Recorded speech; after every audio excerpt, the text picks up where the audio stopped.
Welcome dear student, welcome to NCF Rajesh sir. तो continuity और differentiability के इस नए लेक्चर में, जो कि 20th लेक्चर है बच्चों, आपका फिर से एक बार स्वागत है। और इस लेक्चर में हम एक जो लास्ट फंक्शन टाइप है डिफरेंशिएशन का, डिराइवेटिव का, उसको मैं लेके आपके सामने प्रेजेंट हुआ हूँ, जो कि है सेकेंड ऑर्डर डिराइवेटिव। ठीक है बच्चों, तो हम लोग आज क्या करेंगे, सेकेंड ऑर्डर डिराइवेटिव से रिलेटेड जितने भी क्वेश्चन हैं ओवरऑल वो सब मोर और लेस एक ही जैसे होते हैं। जैसे मैंने यहाँ 3 क्वेश्चन लिया है, तो ये 3 क्वेश्चन से ही मेरे ख्याल से जितने टाइप हैं, बस होता बच्चों ये है कि थोड़ा सा कॉम्प्लेक्स स्ट्रक्चर बना के आपको फंक्शन दे देता है, लेकिन कॉन्सेप्ट सारे के सारे वही रहते हैं। तो यहाँ पे मैं कोशिश ये करता हूँ कि आपको जितने टाइप के क्वेश्चन बन सकते हैं वो सब मैं करा दूँ, ठीक है। बाकी तो आप लोग खुद ही कर लोगे। अगर आपको पता चल जाएगा कि अच्छा ये वाला टाइप है, तो फिर आप आराम से बना ले जाओगे, ठीक है। तो आज हम लोग पढ़ेंगे सेकेंड ऑर्डर डिराइवेटिव को। क्वेश्चन मैंने लिखा है, तो जिस बच्चे को आ रहा है वो यहीं से वीडियो पॉज करके बनाना स्टार्ट कर दे, नहीं तो बाकी सारे बच्चे हमारे साथ तो धीरे धीरे सीखेंगे ही। फिर मैं उन लोगों को लेकर कर रहा हूँ कि जो बच्चे इस चैनल पे आए हैं पहली बार और ये वीडियो हमारा देख रहे हैं, मैं उनसे ये कहूँगा बच्चों कि इसके पहले हमने मैंने आपके लिए इस चैनल पे बहुत सारे मैथ्स के वीडियो बनाए हैं। वीडियो को छोड़िए, मैंने पूरी चैप्टर फर्स्ट पार्ट बना दिया है, सबकी प्लेलिस्ट बना दी है। जैसे पहले चैप्टर का, सेकंड चैप्टर का, थर्ड चैप्टर का, फोर्थ और ये फिफ्थ चल रहा है, तो मैंने लाइन से हर चैप्टर का प्लेलिस्ट बनाया है और सबको बोर्ड के या फिर जो भी आपका सिलेबस है उसके अकॉर्डिंग कंप्लीट भी किया है। कॉन्सेप्ट्स के साथ साथ मैंने सफिशिएंट अमाउंट में क्वेश्चन भी वहाँ पे कराए हैं। तो मैं यही आपको सजेस्ट करूँगा कि इस वीडियो को देखने से पहले सबसे पहले कंटिन्यूटी और डिफरेंशियबिलिटी की जो प्लेलिस्ट है आप उसे पूरा फॉलो करिए। फिर जब कंटिन्यूटी और डिफरेंशियबिलिटी देख लेते हैं तो बाकी जो चैप्टर मैंने मेहनत करके बनाए हैं फ्री ऑफ कॉस्ट आपके लिए, ताकि इस ऑनलाइन एजुकेशन में, क्योंकि इस टाइम बहुत प्रॉब्लम है, तो मैं ये चाह रहा हूँ कि आप लोग को सारे कंटेंट फ्री हों और अंडरस्टेबल यानी इजी लैंग्वेज में समझाया जाए। और भी चैनल पे लोग पढ़ा रहे हैं, लेकिन वो मैंने उनका वीडियो देखा है बच्चों, उतना वो लैंग्वेज बाकायदे अच्छे टीचर हैं, मैं ये नहीं कर रहा हूँ कि वो अच्छे टीचर नहीं है, बहुत अच्छे टीचर हैं, लेकिन होता है कि जो बच्चों को एक लैंग्वेज चाहिए समझाने का, वो वहाँ पे मैं देखता हूँ तो पाता हूँ कि वो उनको नहीं मिल पाता है। इसीलिए मैं आपके साथ हमेशा इंटरेक्ट वे में रहता हूँ, ठीक है। तो ये बात रही इंट्रो की। तो आपको क्या करना है, पहले पेन और पेपर ले लीजिए, मेरे साथ साथ चीज़ों को करते चलिए, जरूर इम्प्रूवमेंट होगा बच्चों। नए बच्चे कह रहे होंगे कि ये तो अजीब से सर है कि कह रहे हैं पेन पेपर लेके बैठे। बच्चों केवल वीडियो देखने से आप नहीं सीख पाओगे ना, आपको मेरे साथ साथ चीजें करनी पड़ेंगी, ठीक है। तो चलिए स्टार्ट करते हैं। तो सेकेंड ऑर्डर डेरिवेटिव का सबसे पहले मतलब समझ लेते हैं। पहले भी हम लोग जाने थे, लेकिन फिर से यहाँ पे समझ लेते हैं क्योंकि इसके कंटेक्स्ट में काम हो जाएगा। तो ये बच्चों जब हम लिख देते हैं d d x of y, तो इसको हम लोग कहते हैं बच्चों फर्स्ट ऑर्डर। क्या कहते हैं? First order. अब इसी को अगर हम एक बार और डिफ्रेंशिएट कर दें, इसी को हम लोग ऐसे करते हैं, यानी कि फिर इसी को हम अगर ऐसे लिख दें तो इसको हम लोग क्या कहते हैं बच्चों? इसको हम लोग कहते हैं सेकेंड ऑर्डर या सेकेंड ऑर्डर डिफ्रेंशिएशन या डिराइवेटिव। अब अगर इसी को हम एक बार और डिफ्रेंशिएट कर दें, एक बार और डिफ्रेंशिएट कर देंगे तो क्या हो जाएगा प्यारे बच्चों हमारे? यहाँ पे हो जाएगा d3 और यहाँ पे क्या हो जाएगा dx3। तो इसको हम क्या कहेंगे? थर्ड ऑर्डर का डेरिवेटिव। फिर इसको और आगे करते गए तो n तक पहुंच जाएंगे, लेकिन हमको तो कहाँ तक रुक जाना है बच्चों? यहाँ तक। और ये जैसे ही आप 12th पास आउट करके आगे के एग्जाम दोगे अपने, आगे के एग्जाम का मतलब जैसे अंडर ग्रेजुएशन करोगे, तो उसमें आपको ये डिराइवेटिव तक मिलेगा। तो उसे घबराना नहीं है, बस n बार डिफ्रेंशिएशन कर देना होगा। अब इसके अलग अलग मैंने नोटेशन बताए थे। इसका जैसे मैंने कई नोटेशन बताया था, जैसे y डैश बताया था, फिर y1 बताया था, फिर ये तो है ही ठीक, फिर f डैश x बताया था। फिर मैंने कहा था कि जो सबसे अच्छी, इसका तब क्या नोटेशन हो जाएगा? y डबल डैश हो जाएगा, इसका क्या हो जाएगा? y2 हो जाएगा, और ये क्या हो जाएगा? f डबल डैश हो जाएगा। इसका क्या नोटेशन हो जाएगा? y ट्रिपल डैश हो जाएगा, y3 हो जाएगा, f ट्रिपल डैश हो जाएगा। तो मैंने कहा था बच्चों जो सबसे अच्छा नोटेशन है वो ये मिडिल वाला है। क्योंकि ये नंबर बस लिख देना है, ऐसे हम डैश लगाते जाएंगे तो परेशान हो जाएंगे। तो हमको बस ये और ये पढ़ना है, ठीक। तो यहाँ से हम चीजें नहीं करते, यानी कि सेकेंड ऑर्डर डिराइवेटिव का बच्चों हमको मतलब समझ में आ रहा है कि जो एक बार डिफरेंशिएशन किया है हमको उसी को दोबारा और डिफरेंशिएट कर देना है, किसके रिस्पेक्ट में, एक्स के रिस्पेक्ट में डिफरेंशिएशन कर देना है। तो चलिए बच्चों वीडियो आज का स्टार्ट करते हैं और पहला सवाल लेते हैं और देखते हैं क्या प्रूफ करने के लिए हमें कह रहा है। तो बच्चों ऐसे जो सेकंड ऑर्डर डेरिवेटिव में जो आपसे क्वेश्चन पूछे जाते हैं वो ज्यादातर प्रूफ वाले रहते हैं। क्या रहते हैं बच्चों, प्रूफ वाले। तो प्रूफ वाले क्वेश्चन तो हमको आसानी से आते हैं, क्यों, क्योंकि उसमें हमको रिजल्ट पता होता है। तो जब रिजल्ट पता रहता है तो हम किसी न किसी तरीके से आराम से चीजों को ला सकते हैं, ठीक है। तो चलिए देखते हैं। तो यहाँ पे क्या दिया है बच्चों, पहला देखते हैं। तो y हमारा दिया है 5 cos x minus 3 sin x, ठीक है। और क्या पूछ रहा है हमसे, y डबल डैश, मतलब बच्चों क्या हो गया, डबल डिराइवेटिव या सेकेंड ऑर्डर डिराइवेटिव, y और y इन दोनों क्या करना है, प्लस करके कितना आ जाना चाहिए बच्चों, 0 आ जाना चाहिए, ठीक। तो हम क्या करेंगे, इसका डबल डिराइवेटिव। तो इस नोटेशन में दिया है तो इसी नोटेशन में यूज करते हैं। तो y डैश, ठीक है। तो ये क्या हो जाएगा, 5 बाहर आ जाएगा, इसका डिफरेंशिएशन हो जाएगा, ठीक है। मैं एक बार पहले सिस्टमेटिकली करके आपको दिखा दे रहा हूँ। 3 बाहर आ जाएगा, फिर यहाँ पे क्या हो जाएगा, sin x का डिफरेंशिएशन हो जाएगा। तो y double dash, y dash equal to कितना हो जाएगा, -5 sin x, cos x का डिफरेंशिएशन आपको पता ही है, -sin x, फिर sin x का क्या हो जाएगा बच्चों, cos x। तो ये हो गया, ठीक। अब हमको एक बार इसी को और डिफरेंशिएट करना है, तो चलिए कर देते हैं, ठीक है। फिर लिखेंगे डिफरेंशिएट, यहाँ पे लिख देते हैं differentiate with respect to x again, ठीक है। एक बार फिर और कर दिया, तो यहाँ पे कर देंगे तो बच्चों क्या आ जाएगा, हमको पता है y डबल डैश आ जाएगा, क्लियर है बच्चों। फिर हमने क्या किया, माइनस बाहर दिया 5 dx क्या हो जाएगा sin x, फिर हमने -3 बाहर दिया, क्या हो गया बच्चों, cos x। तो अब एक बार डिफरेंशिएट कर देते हैं, तो -5 sin x का क्या होता है कह रहे बच्चों, डिफरेंशिएशन cos x हो जाएगा, ठीक। cos x का क्या हो जाएगा, माइनस sin x, तो माइनस माइनस क्या हो जाएगा, प्लस y डबल डैश। अब हम देखो बच्चों क्या करते हैं, यहां से आपके पास दो रास्ते हैं, या तो आप LHS रखिए, LHS की वैल्यू रख दीजिए, LHS में क्या है, y डबल डैश रख दिया, y ये रख दिया और RHS ला दीजिए। या फिर आप अगर यहीं से करना चाहते हैं तो यहीं से चीजों को कर सकते हैं, कैसे, ठीक है। देखिए, तो अगर हम क्या करें कि यहाँ से अगर माइनस कॉमन ले ले, तो क्या ये चीज हम देख पा रहे हैं कि ऐसे कन्वर्ट हो जाएगी बच्चों, बिल्कुल हो जा रही है। जब कभी ऐसे काम न बने बच्चों तो LHS लेंगे और RHS प्रूफ कर देंगे, ठीक है। उसमें कोई गलती नहीं है, आप किस तरह से भी कर सकते हो। तो बताइए ये आपका क्या लिखा हुआ है, y, तो यहाँ से क्या आ गया, y double dash plus y equal to 0, proof हो गया बच्चों। हेंस आपका क्या हो गया, प्रूफ। कोई बच्चा कहे सर मैं इस तरह से नहीं करना चाहता हूँ, मैं इस तरह से करना चाहता हूँ, तो क्या गलत है, मतलब कैसे LHS लेना चाहता हूँ और वैल्यू रखना चाहता हूँ। तो मैंने कहा बच्चों कोई गलती नहीं है, आप पीछे से करिए।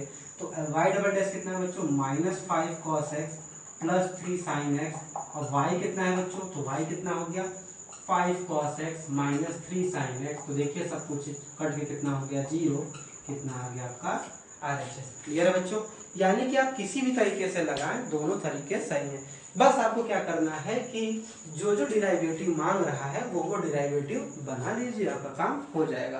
तो चलिए बच्चों सेकंड क्वेश्चन थोड़ा कोशिश करिए आप, पहले पहला डिराइवेटिव बनाएंगे फिर क्या बनाएंगे, दूसरा डिराइवेटिव। चलिए बच्चों स्टार्ट करिए, मैं वेट कर रहा हूँ बच्चों कुछ देर तक, आप लोग को टाइम देता हूँ ताकि आप लोग कुछ चीजें उसमें कर सके, कम से कम सेकंड डिराइवेटिव तक तो आप लोग बना ही लीजिए, ठीक है बच्चों।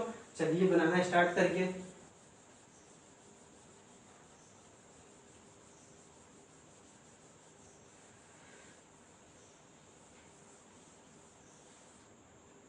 तो मेरे ख्याल से कुछ बच्चे सेकेंड डिराइवेटिव तो पहुंच गए होंगे, ठीक है।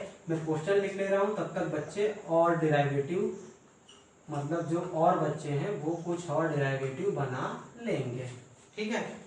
ठीक है बच्चों, तो सेकेंड डिराइवेटिव जिन्होंने बना लिया है वो आगे को प्रोसेस करें, वीडियो पॉज कर ले और प्रोसेस करें, ठीक है। बाकी लोग यहाँ समझिए। तो चलिए y डैश करेंगे तो a बाहर आ जाएगा, इसका डिफरेंशिएशन कर लेंगे, ठीक है। फिर b बाहर आ जाएगा, ये कांस्टेंट है, इसका डिफरेंशिएशन कर लेंगे, ठीक। अब देखिए बच्चों हमको पता है e के पावर x का डिफरेंशिएशन, क्या पता है, e के पावर x का डिफरेंशिएशन। लेकिन यहाँ पे क्या है, e के पावर mx है, यानी कि mx हमारा काम बिगाड़ रहा है। तो यहाँ पे क्या लगेगा, चेन रूल। तो पहले मैं एक बार करके आपको दिखा दे रहा हूँ। हमको इसको लाना है, ठीक। तो हम क्या करेंगे, इसको कुछ मान लेंगे, तो मान लेते हैं t इक्वल टू कितना है यम यक्स। तो बताइए ये कितना हो जाएगा dt, e के पावर कितना हो जाएगा t, e के पावर t का वैल्यू कितना हो गया e के पावर t, और कितना माने हैं t यम यक्स। अब फिर इसका डिफरेंशिएशन करेंगे तो dt बाई डी एस कितना हो जाएगा बच्चों यम। अब आपको तो चेन रूल अच्छे से आ गया होगा, यानी इसका डिफरेंशिएशन कितना हो गया यम बाहर आ गया। यानी कि हम ये देख पा रहे हैं कि एक बार डिफरेंशिएट किया तो यम बाहर आ गया, फिर वही चीज आ गई, यही हुआ ना बच्चों, ठीक है।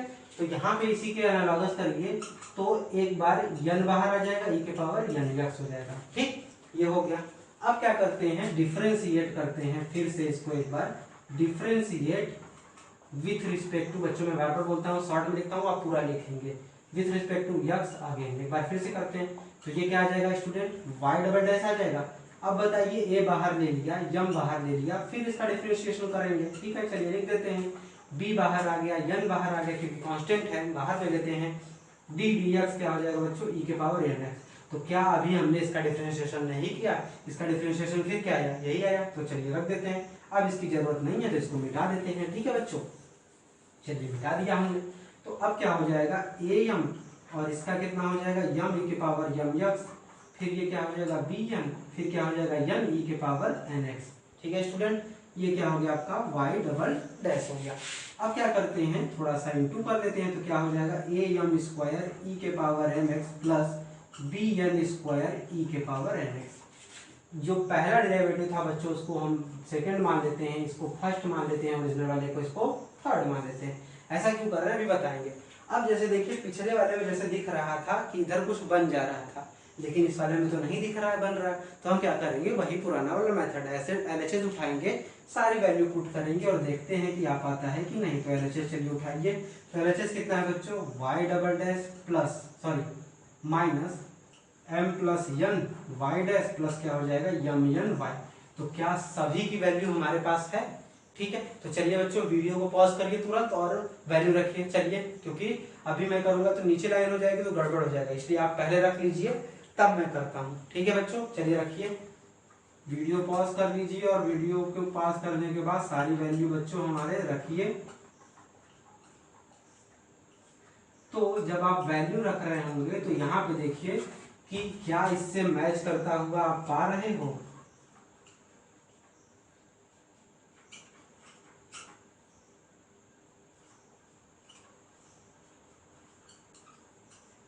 तो देखिए मैंने बच्चों क्या है y डबल डैश की वैल्यू थी वो रख दिया, y डैश की वैल्यू थी वो रख दिया, y की वैल्यू थी वो रख दिया। अब मैं ऊपर इरेज कर रहा हूं बच्चों क्योंकि आपको दिखाई दे, ठीक है, नीचे लिखने पे हो सकता है दिखाई न दे, इसीलिए मैं ऊपर लिख रहा हूं और इरेज कर दे रहा हूं, ठीक है। तो चलिए उसको सॉल्व करना, बस सॉल्व करना है बच्चों और कोई बड़ी बात नहीं है, अगर आप सॉल्व करेंगे तो आपको आराम से दिखाई देगा, ठीक है। तो चलिए सॉल्व करते हैं। एलएचएस हमने लिया, ध्यान से देखिए बच्चों, ए वाले में तो कुछ करना नहीं है, ठीक, तो हमने इसको ऐसे ही लिख दिया, ठीक। तो क्या हो जाएगा ए यम स्क्वायर, फिर क्या हो जाएगा ई के पावर यम यक्स, ठीक है, फिर क्या हो जाएगा बी एन स्क्वायर ई के पावर यम यक्स। अब देखिए यम से बच्चों इंटू करेंगे हम इसमें तो यम स्क्वायर हो जाएगा, बाहर क्या है माइनस है, ध्यान से देखिए बच्चों, तो क्या हो जाएगा माइनस ए यम स्क्वायर, क्या हो जाएगा माइनस ए यम स्क्वायर ई के पावर यम यक्स हो जाएगा, ठीक है। अब हम यम से करेंगे दूसरे वाले में, तो क्या हो जाएगा बी यम यन, और यहाँ पे माइनस साइन है, ध्यान से देखिए बच्चों, minus m into plus b n e के पावर एक्स, तो क्या हो जाएगा माइनस यम यन बी ई के पावर एन एक्स हो गया। ये हमने यम से इंटू कर दिया। अब किससे करेंगे माइनस यम से करेंगे इसमें, तो क्या हो जाएगा ए यम यन हो जाएगा, या फिर माइनस यम यन ए ई के पावर एम एक्स हो जाएगा। क्लियर है बच्चों, सिंपल सा इंटू है, आप कॉपी में भी करके देख सकते हो। फिर क्या है बच्चों, अब क्या बचा हमारा माइनस एन से हम किसमें करेंगे इसमें, तो क्या हो जाएगा माइनस बी एन स्क्वायर हो जाएगा, minus B n square e के पावर एन एक्स, ठीक है। फिर क्या बच रहा है बच्चों एम एन ए ई के पावर एम एक्स हो जाएगा, एम एन ए ई के पावर एम एक्स हो जाएगा। फिर क्या प्लस है तो करेंगे तो वो हो जाएगा, देखिए यम एन बी ई के पावर एन एक्स। तो देखिए क्या कुछ चीजें कटती हुई हमको दिख रही है, ए एम स्क्वायर प्लस में ए एम स्क्वायर माइनस में, ये कैंसिल हो गया, बी एन स्क्वायर प्लस में बी एन स्क्वायर माइनस में कैंसिल हो गया। फिर क्या है माइनस यम एन बी के पावर एन एक्स, यहाँ पे क्या है प्लस एम एन बी के पावर एन एक्स, ये इससे खत्म, और लास्ट वाला बच रहा है इससे, यानी कि रिजल्ट क्या आया बच्चों, 0 आ गया और यही चाहिए था RHS। तो देखा हमने कितने आसानी से कर लिया। तो आपको क्या करना है, LHS में जो जो चीजें रिक्वायर हैं वो चीजें बना लेना है। कहने का मतलब फर्स्ट डिराइवेटिव चाहिए, फर्स्ट डिराइवेटिव बना लीजिए, सेकंड डिराइवेटिव चाहिए, सेकंड डिराइवेटिव बना लीजिए, फिर वैल्यूज को क्या करिए, पुट कर दीजिए, आसानी से आ जाएगा। तो चलिए बच्चों, इसी तरीके से थर्ड वाला जो क्वेश्चन मैंने लिखा है इसको कोशिश करिए। ठीक है बच्चों, चलिए स्टार्ट करिए। थर्ड वाले में बच्चों बस थोड़ी सी ट्रिक है, ठीक है, थोड़ा सा ट्रिक है, अगर आप समझ जाओगे तो ये बेहद ही आसान सवाल है। ठीक है, तो चलिए स्टार्ट करते हैं। तो थर्ड वाला क्वेश्चन मैं लिख देता हूं, फिर आप लोग ट्राई करिए थोड़ा। ठीक, तो थर्ड वाले में हमको लाना है y double dash is equal to y dash का होल स्क्वायर लाना है। ठीक है, तो बच्चों हम क्या है कि यहाँ पे अगर हम इसको इधर भेज दें, ठीक है, तो हमारा काम आसानी से हो जाएगा। e के power y is equal to कितना हो जाएगा, 1/x+1। और इस तरह का डिफरेंशिएशन तो पीछे हम लोग किए ही है। ठीक है, तो हम क्या कर सकते हैं कि ये चीज यहाँ भी कर सकते हैं कि लॉग ले ले तो हमारा काम आसान हो जाए। तो चलिए लॉग ले लेते हैं, बहुत तरीके से कर सकते हैं बच्चों इसको, टेकिंग लॉग बोथ साइड। तो बोथ साइड लेंगे तो चलिए देख लेते हैं। तो ये क्या हो जाएगा, लॉग e पावर y, यहाँ पे लॉग 1/x+1। तो ये क्या हो जाएगा बच्चों, लॉग से y e खत्म हो जाएगा, बचेगा y। फिर ये क्या हो जाएगा, log 1 माइनस कितना हो जाएगा, log x+1। क्लियर है बच्चों, log 1 की वैल्यू कितनी होती है, 0, तो बचा ये कितना, log, यानी कि फंक्शन ये आ गया। आप चाहते तो यही से डिफरेंशिएशन कर सकते हैं। ठीक है, लेकिन मैंने आसान करने के लिए ये चीजें कर दी हैं। ठीक है, चलिए अब स्टार्ट करेंगे। तो एक बार डिफरेंशिएट करेंगे तो क्या आएगा, y डैश। तो y डैश आ गया। आपको बच्चों चेन रूल आपको पता है, log x की जगह क्या है, x+1, तो इसको t मानेंगे। तो log t तो कितना हो जाएगा, 1/t। t की जगह पे कितना माना है, x+1, यह हो गया। और फिर x का करेंगे कितना होगा, 1, और इसका 0, यानी कि ये कितना आ गया, ये आ गया y double dash. y dash आ गया। आप y डबल डैश निकालेंगे तो क्या नहीं निकाल सकते, बिल्कुल निकाल सकते हैं। तो y डबल डैश निकालेंगे बच्चों, तो इसमें हम 11th में पढ़े हैं न्यूमरेटर अपॉन डिनोमिनेटर का जो डिफरेंशिएशन होता है वो, ठीक है, यानी फ्रैक्शन का क्वोशंट रूल। तो अभी तक देखिए ये पहला सवाल है जिसमें क्वोशंट रूल हमें दिखाई दिया है, तो प्रोडक्ट रूल ही कर रहे थे। तो कहता क्या है कि न्यूमरेटर का डिफरेंशिएट तो डिनोमिनेटर कितना है बच्चों, -1 इंटू डिनोमिनेटर, तो डिनोमिनेटर कितना है, x+1 माइनस डिनोमिनेटर का डिफरेंशिएशन तो कितना है, ये है, और इनटू न्यूमरेटर, तो न्यूमरेटर कितना है, -1 अपॉन डिनोमिनेटर का क्या है बच्चों, होल स्क्वायर। कर दिया, क्लियर, कोई दिक्कत बच्चों, कोई दिक्कत नहीं होनी चाहिए। -1 क्या है, कांस्टेंट है, तो कांस्टेंट का डिफरेंशिएशन बच्चों कितना हो जाएगा, 0। तो ये हो गया, एक लाइन लिख देते हैं, तो 0 इंटू x+1 हुआ। अब देखिए ये माइनस है, यहाँ पे आ जाएगा तो प्लस हो जाएगा। x का डिफरेंशिएशन करेंगे कितना हो जाएगा, 1 का करेंगे कितना हो जाएगा, 0, और नीचे कितना हो गया प्यारे बच्चों, x+1 का होल स्क्वायर। तो क्या यहाँ से आप ये निकाल पा रहे हो, यानी कि y डबल डैश ये है। तो आप सीधे सीधे देख पा रहे हो कि y डैश का अगर स्क्वायर करेंगे तो यही आएगा, यानी कि इन दोनों को देखने पे क्या होता है, y double dash equal to y dash का क्या हो जाएगा, होल स्क्वायर। ठीक है बच्चों, प्रूफ हो गया, ठीक है, क्लियर है। तो इस तरह से हम देख पा रहे हैं कि सेकेंड ऑर्डर डेरिवेटिव में बहुत आसान क्वेश्चन आते हैं। कहने का ये मतलब है कि प्रूफ करना रहता है, तो जब प्रूफ करना रहता है तो ऑलरेडी हमें आंसर प्रोवाइड कर दिया ही जाता है। तो आप क्या करोगे, सेकंड डेरिवेटिव पूछ रहा है, सेकंड डेरिवेटिव निकाल लो, फर्स्ट डेरिवेटिव निकाल लो, फिर जैसे जैसे कह रहा है वैल्यू रखने को वैसे वैसे आप वैल्यू रख लीजिए, आपका आंसर आ जाएगा। ठीक है, तो डिफरेंशिएशन जो बच्चों था, मेरे ख्याल से कॉन्सेप्ट वाइज अब सब कुछ खत्म हो गया डिफरेंशिएशन में। अब हम लोग करेंगे नेक्स्ट लेक्चर में रोज थ्योरम और मीन वैल्यू थ्योरम, फिर इसके बाद कुछ मिसलेनियस क्वेश्चन किया जाएगा, और फिर हम लोग डिफरेंशिएबिलिटी करेंगे, और ये चैप्टर क्या हो जाएगा, आपका फिनिश हो जाएगा। ठीक है, तो इसके बाद क्या करेंगे, रोज थ्योरम करेंगे, रोज थ्योरम के बाद क्या करेंगे, मीन वैल्यू थ्योरम, फिर मिसलेनियस कुछ डेरिवेटिव निकालेंगे, फिर डिफरेंशिएबिलिटी, मतलब 4 टॉपिक आपको और करना है, और ये चैप्टर कंप्लीटली आपके सिलेबस और बहुत सारे क्वेश्चन के साथ क्या हो जाएगा, खत्म हो जाएगा। तो आपका काम ये है कि जितने भी क्वेश्चन मैंने कराए हैं आपको अपने से कोशिश करना है, और जब नहीं आ पाता है तो फिर वीडियो के थ्रू आपको उसको सॉल्व करना है। तो मिलते हैं बच्चों नेक्स्ट लेक्चर में, तब तक सारे वीडियोस को ध्यान से देखिए और क्वेश्चंस को भी लगाइए। धन्यवाद।